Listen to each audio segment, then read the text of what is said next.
Ukrainian President Volodymyr Zelensky says his forces have captured a key town inside Russia as the stunning cross-border incursion makes new gains. And the Ukrainians aren't just seizing land, they're seizing prisoners. More video is emerging of Russian soldiers apparently being taken captive in this surprise assault. This video is showing alleged prisoners face down in the dirt, guarded by Ukrainian troops. Kyiv says POWs will be treated under the Geneva Conventions.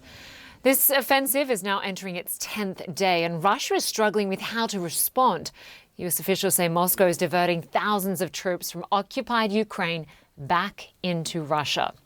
Well, a federal emergency was declared in the Kursk region days ago, but Ukrainian forces are still on the move, and Moscow's declared a new federal emergency in neighbouring Belgorod. Our chief international security correspondent Nick Paton Walsh is in Sumy, Ukraine, near the border with Russia. Good to have you there for us, Nick. So a dramatic shift in the battlefield. What have you been seeing? Yeah, we've just come back from being on the border area between Ukraine and Russia, the specific border post, in fact, where Ukraine began, it seems, its push into Russia now over 9 days ago.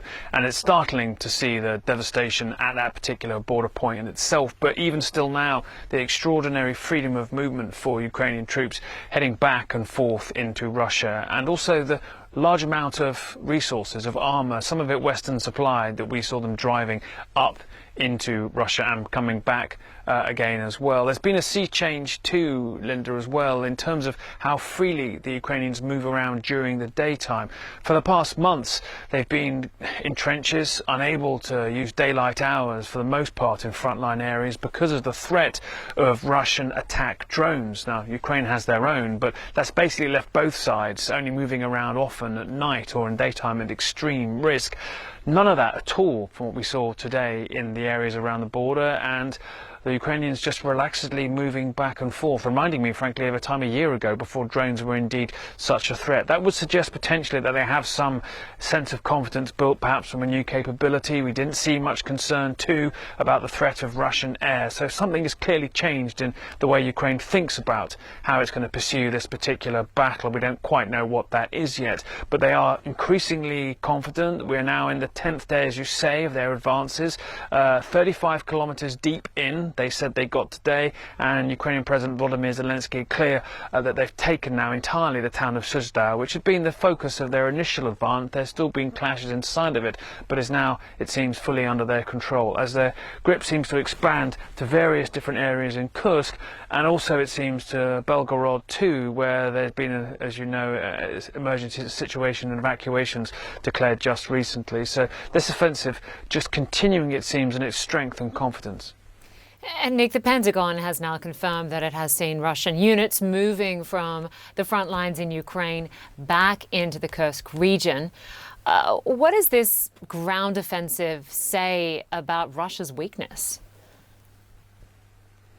Yeah, look, I mean, obviously they were not expecting to be attacked in the Sumy direction into Kursk. It's interesting because there had been Ukrainian concerns a few months ago that indeed after a push into Kharkiv region by Russia in a new Russian invasion or incursion, that they might try Russia, something similar in Sumy. But instead, a few months later, it was Ukraine that pushed backwards in the opposite direction. Russia entirely unprepared, simply not expecting this, and leaving weaker units, some from Chechnya, some National Guard, simply not prepared to take on the kind of forces that Ukraine threw at this particular attack. As I say, the amount of resources we saw on the road up towards that border point, quite startling. The most amount of Western supply vehicles I've seen in one concentrated area since the war began. So it's quite clear Russia was not expecting this. But what is most startling, Linda, is how 10 days in now, we're simply seeing them unable to kick the Ukrainians out. And I think most had expected this Ukrainian advance or incursion to be short-lived, but it seems to instead be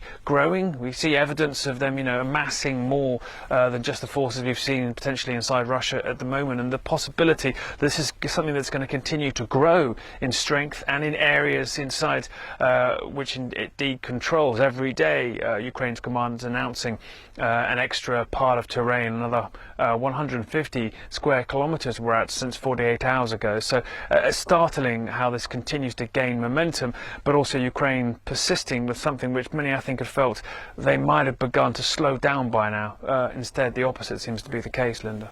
Yeah, it really is just extraordinary. Nick Paton Walsh, great to have you there in Sumy, Ukraine. Thanks so much. Now, Ukraine says it now controls more than 1,100 square kilometres of Russian territory. That's more than 400 square miles. Ukrainian President Volodymyr Zelensky is praising his military for carrying out what he calls precise, timely and effective strikes. In response to Ukraine's advances, the Russian government is declaring a federal emergency in Kursk's neighbouring region of Belgorod. Nick Paton Walsh went to the border. This is where Russia begins. It's startling to see the steady flow of military vehicles, that probably an ambulance, and armour just passing through the Russian border point here. That is the border post that clearly got heavily hit when Ukraine moved in hard over a week ago. Russia's borders here completely undefended. It's also remarkable the freedom with which the Ukrainian military are moving around here.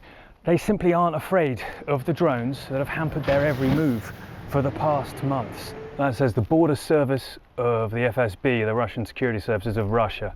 There's a bullet hole above the rules and bullet holes in the rules themselves. Now, this is what's so startling about this offensive, the volume of Western supplied armour that we're seeing passing back and forth. Their passage through here up into Russia unimpeded entirely. That Rochelle from Canada, ну, ожидал? Ми не ожидали такого. Є певна задача, ми її виконуємо, не більше, не менше. А фінальний результат ніхто поки нічого не бачить. Just saying about how frequently they've been going back and forth over the last week or so. And you get a real sense of the euphoria, but ultimately too the enduring question is, what is all this for? What is the end game? Yes, it's a huge embarrassment for Vladimir Putin, but they're sending some of their best equipment deep into Russia. And I'm sure in the back of the minds of these troops is the question of what ultimately are we going to achieve? And we still don't know the answer to that. This just into CNN. The Kremlin is forming a council to take on security issues and protection in its border regions.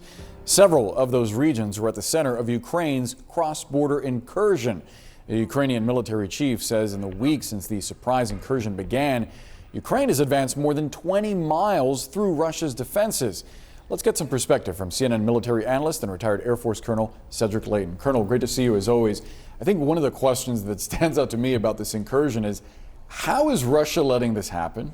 Yeah, that is a great question, Boris. One of the things that is really key to this is the fact that Russia did not really have adequate defenses in this area. You know, we talk about, in our country, we talk about build the wall and, you know, that kind of stuff in our political discourse. Well, they definitely didn't have a wall or anything like that in this part of the border. So when you look at this very long border between Ukraine and Russia, there's a lot of stuff that could have happened, a lot of incursions that could have occurred right here. But the key thing to remember is this: they have their forces concentrated right in this area in the eastern part, and also in this part right here in the northeastern part of the Ukrainian border area. But they haven't moved their forces here, and they're certainly relying on a country like Belarus, Russia's ally, to also protect this area. And of course, the Belarusian forces are nowhere near the standard of the Russian forces. Sure. So when we zoom into that blue area where the Ukrainians are in control right now, what strategic value does that have for Ukraine? So this is one of the key things right here. There are several aspects to this. One of them is there's a pipeline, a gas pipeline that runs through this way. And then there is also a bunch of railroads that run along approximately like this, and there's several others right here.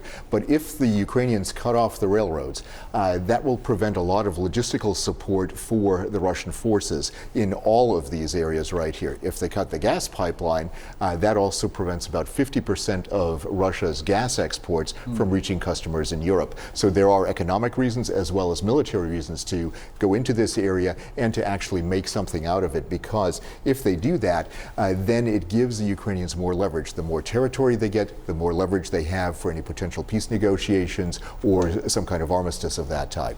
President Zelensky in the last few hours talked about setting up an operations base in this territory to offer essentially services to the people in the region. How does Ukraine establish that? How do they hold on to that too? Well, that's a great question, because what's interesting about the Ukrainian effort is that they are actually setting up what amounts to a military government in Sudzha. Yeah. And Zelensky announced just a few hours ago that the Ukrainians have actually captured this town, and now it's a regional area, basically like a county seat. And now if they do anything here, what they can do is they can control the area, and if they provide humanitarian services to the people, what that means is they can potentially turn the tide in terms of propaganda when it comes to who's supporting whom in this war effort. So this is critical. Very smart move, and very much like what the U.S. did in the post-World War II era with Western Europe. So if the Ukrainians can pull this off, that will really undermine Putin's rule in this part of Russia. Yeah, certainly a psychological impact for the Russian people. Colonel Cedric Leighton, we got to leave it there. Appreciate your perspective. Thanks for being with us.